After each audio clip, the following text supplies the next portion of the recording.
Thank you very much, Desh and Sanjay. Thank you very much for inviting me, Mr. Chandrashekhar, and others here. You've had 4 very good courses in this meal already. One very substantial one from Desh and 3 others before that. And I know how one feels when one has been eating good food, and plenty of good food, that you don't want any more. But then if you're with a good Punjabi host, he'll say, "Nahi, aah bhi khana ji, please. You can't leave without having this one also." I'm going to be hopefully giving you something more to chew on. I'm going to talk about 3 things. Firstly, scaling up, the process of scaling up. Secondly, the role of the government in such a process. And thirdly, an innovative idea that is rolling out in the country very recently, which might be of use to you in your efforts, Desh, and others, in scaling up the good ideas that we need to apply, especially in the social sectors. I was sharing with Sanjay yesterday that as we have been looking around from the Planning Commission and the National Innovation Council at who is being recognized for innovations across the world, and there are many foundations and awards for innovation which give international awards. India is appearing now on top of the lists. India is appearing, especially when people are allowing into the competition not just technology innovations, but more large innovations which include the social innovations. India is appearing on top of the list. We have many innovations happening in this country which others outside are noticing. In fact, people outside and some of us have begun to describe India as a country of many fireflies arising, people who with their own spirit are creating light in the areas in which they are through their efforts. And there are many such across the country. But then people ask, with so many innovations, so many people with entrepreneurship, so many ideas, why is it India still persists with problems like malnutrition, poor health, poor education, poverty, poor sanitation, things that have already been mentioned. I want to go back to my joining with Arthur D. Little, which is an offshoot of MIT. When I joined it in 1989, it had already been around for 100 years. It was the oldest consulting company in the world. And Arthur D. Littles were assisting companies, universities, sometimes government, like helping the Indian government write its science plan in the 1960s with Jawaharlal Nehru. They were, as I said, more into the technology and innovation seen around technology and science. They created, with the help of Peter Senge and others of MIT, a consulting wing called Innovation Associates, which I headed then until I left the United States in 2000. And that wing was focused on how do systems and organizations learn, how do systems and organizations recognize the innovations inside themselves or outside, and then take advantage of them and scale them up. So it is precisely the question that we are addressing here today. So I'm going to be talking, and when I joined the Planning Commission, as I said, we recognize that there are many good things happening in the country, Arvind Eye Hospital, Narayan Hurdale, several others in the healthcare sector, many in education and so on. Why is it that these fireflies are limited in the light that they can spread? Why can't we have many more all over and get the whole country to light up? So what are, through these examples of scaling up, what can one learn? Some patterns and some principles. I want to first recognize a difference between what comes to our mind when we say scaling up and what is really required when one wants to spread around innovations and the benefits of innovations. When I say we need to scale it up, and one promptly thinks about the organization whereby it would be scaled up, one promptly thinks of a large-scale organization. And large-scale organizations typically must have some vertical hierarchies in them because there's so many things below and then some people must supervise the things below and some above that. And that is government, of course, yes, and large multinational corporations also. And we know that from our experience, as you pointed out, Sanjay earlier, or Desh, that large multinational corporations are not able to innovate within themselves. So they look out and acquire other small innovators and so. So there is something about that structure for scaling up that prevents experimentation, something different happening in it, because it, for the sake of its efficiency and control, needs to have things done in a very standard way, like government does. So we must change our paradigm of scaling up when we want large benefit towards spreading around. And use a different term, I would suggest, spreading around innovations and the benefit of innovations rather than a scaling up. Now, how do things spread around, and what sort of organization form would be required to spread around things? Well, think of infection. Things infect other things and it spreads around very fast, uncontrollably sometime. So let's change our paradigms a bit, and then I'm going to talk about some examples of patterns of scaling up. And every process of scaling up does not have to be the same. It depends on what you're trying to scale up. For example, there's some things which can be executed in a controlled environment which you can create. And the thing to be executed in that controlled environment is relatively simple in the terms of the number of processes to be executed. So McDonald's is very good at scaling up its model across the world. Everywhere you create a kitchen with the same conditions, with the same equipment, teach people the same routines, and you can get, as they say, the same standards of McDonald's anywhere in the world. But that is a simpler one. When you go to the Arvind High Hospital, which you are studying, what happens in the surgery, the essence of that particular operation or the lens that is used can be replicated and perhaps should be replicated. Of course, there's innovation even in that. But that can and should, that's a part of it. But when you look at how Arvind High Hospital has been able to reduce the cost of actual care of an eye patient, that means bringing a patient in and then operating and thereafter the post-operation care, things which are very expensive in other hospital systems. Its innovation really is in the organization enterprise model, whereby it is, in its situation, able to bring these things in. Now, we do know that when Arvind High Hospital has gone to other countries where the number of people available outside the hospital and their social backgrounds or education are different, better or worse, the same organization model cannot apply, though you may do the production of the lens and the surgery in exactly the same way. Okay, so as things become into more complex situations with many more variables, like in most of our social entrepreneurship, it becomes necessary to go, if I'm saying gradually, to the other extreme, which you cannot replicate. You have to at least adapt.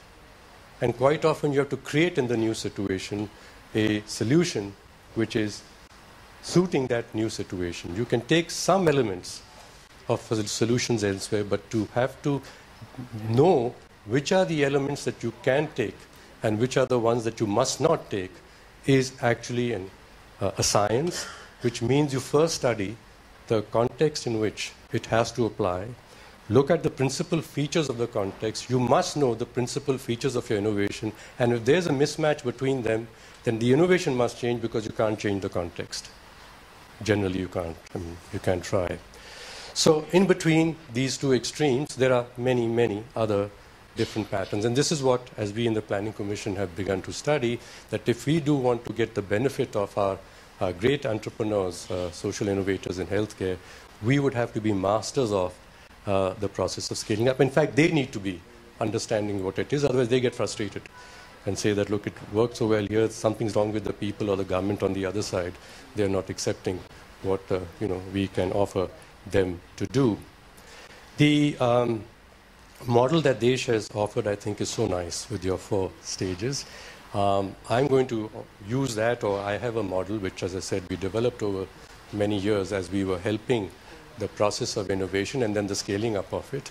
It's a funnel. At one end of the funnel, it must be very wide. And like you said, that you need many more inputs to the front end of the funnel if you're going to get a useful innovation at the end. Now, good managers like to work by the Pareto principle, that I want to find the 20% that are going to give me the 80% benefit, and they want to get to it soon.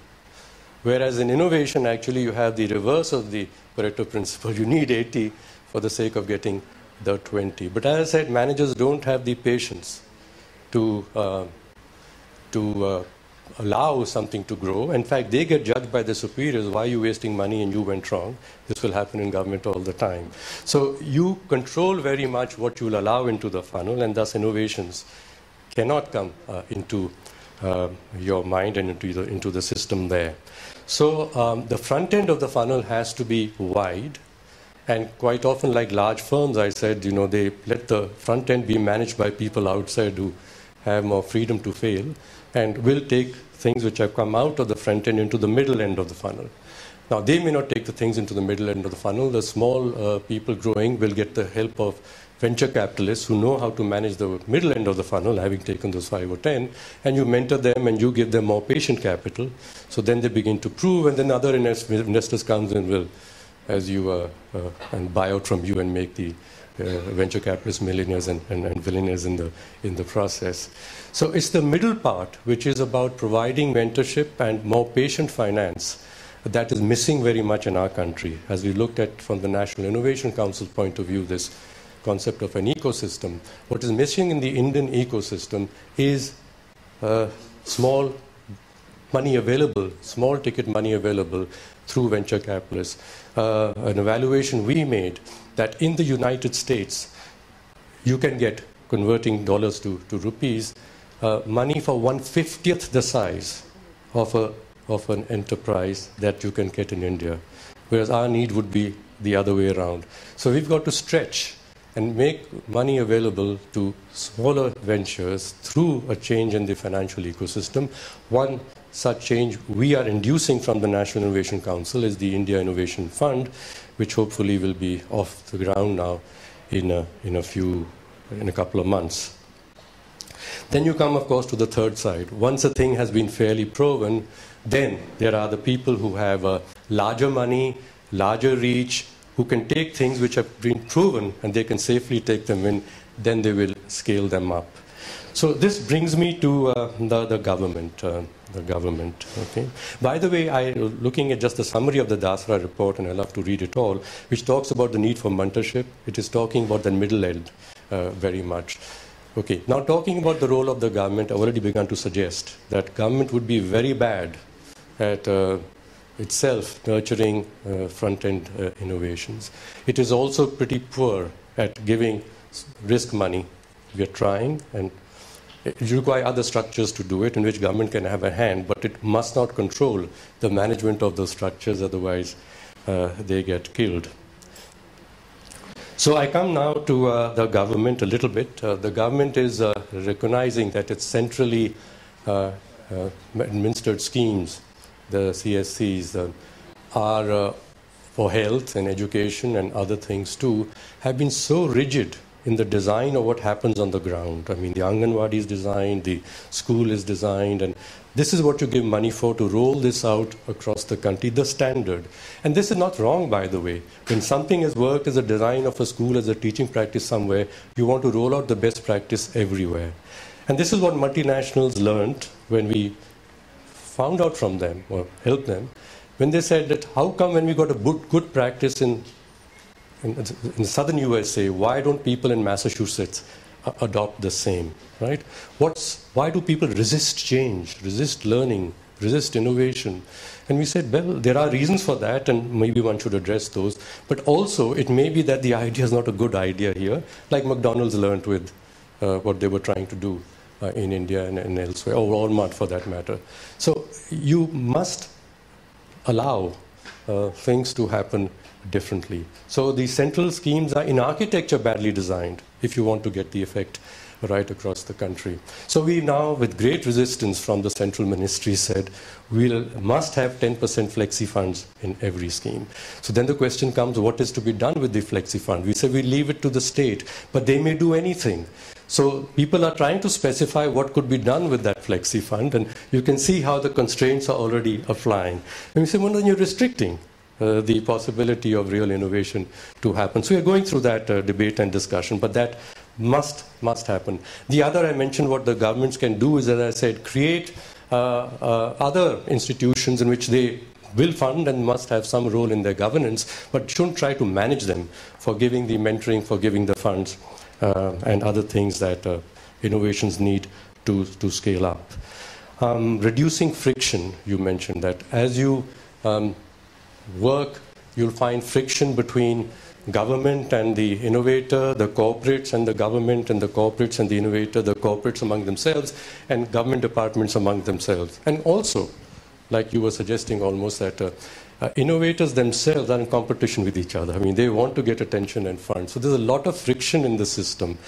But we do know in India that India's progress is being hampered by bottlenecks, bottlenecks, bottlenecks. And why are these bottlenecks arising? As we went down talking about why is it our plans in the country don't produce the results that they intend. So as we make the 12th plan, let's not just make a plan. Let's figure out what's required to be put in place to make better results come about. We said the bottlenecks, why are they happening? They're happening because there's contention amongst people. As I said, we know, between government departments, between corporations even, and between the stakeholders, all three of them together, there's contention. This holds up land acquisition, it holds up projects, it holds up policies, and so on. Can you reduce contention and convert it to collaboration? In fact, you can. There are systems and techniques for doing this. Okay? So why don't we learn and apply those techniques in those situations in which we need collaboration between various people? Also, when there is collaboration, actually, we do find amongst many departments, there's still confusion because there's no plan and there's no coordination vis-a-vis a plan. It's quite surprising, I find, coming out of the private sector and a consulting company, where you have to get something done. Your client will kill you if you don't do it in the time. He's not going to pay you anymore if there's delay. You've got to make a plan, and even soft things like getting a consultant's recommendation and engagement to get it done. It has to be done through a plan, coordinated in time.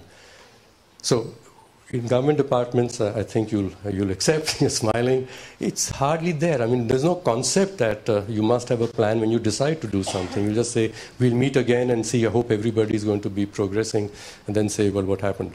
So planning is not sufficient, let me say, in the country to get things done. So converting contention to collaboration, confusion to coordination, and thereby converting our intentions to implementation. This is the essence of a movement that we, the Planning Commission, have launched with, and I will say why, with a host outside the Planning Commission. It's called the India Backbone Implementation Network. It's IB. Let's all go after and produce results for India. Let's get into the movement now. Let's better collaboration, better coordination, better implementation, using these techniques and tools that are being, and partners who can help you use techniques and tools that are being offered through this network.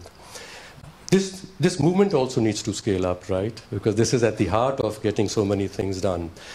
So we used a model of scaling up or spreading around the total quality movement of Japan, which at the end of the 1960s, when the Japanese recognized that their ambitions to grow their economy could not be fulfilled unless there was more accepted Japanese goods at higher prices.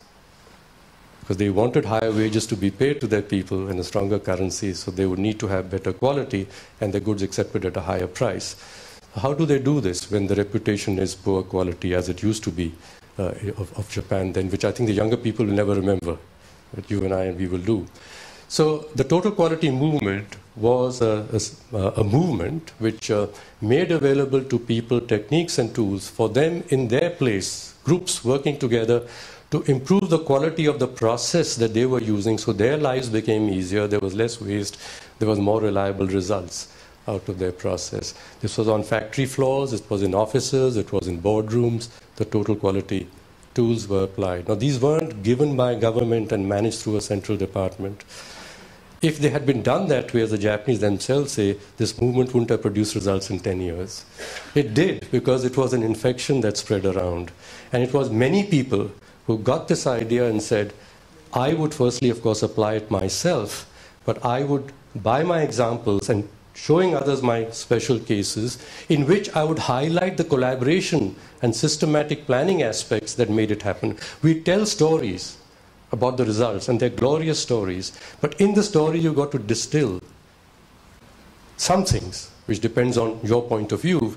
But here we want to distill how collaboration was more effective, how friction was reduced in the story. Now, you may find in your own stories where you're not doing it explicitly, that tacitly, quite often it does happen, which is a key for making the scaling up to happen. So look for that.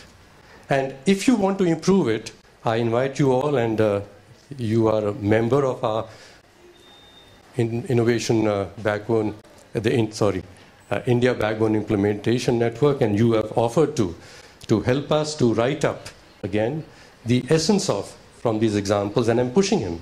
I said, I don't want just a story. We have many stories, like I said, India's full of those, but to find inside them, what was the friction? And even if we don't know it was solved, but we can locate yet again the cause of the friction. Is like a scientist saying, I'm affirming again, and for this I need a solution. And another example tells you the solution, and you might find our tools themselves providing you the solution. So I do wish this very important initiative all the best, and I really must commend Desh, because he is pushing and pushing and pushing. Of course, you need perhaps some patient money, which is his, and a connection with the place, which perhaps is his, to do that. But more than that, you've got to think big. And that's what you're doing for us and inspiring us all to go along with you. Thank you very much, Desh.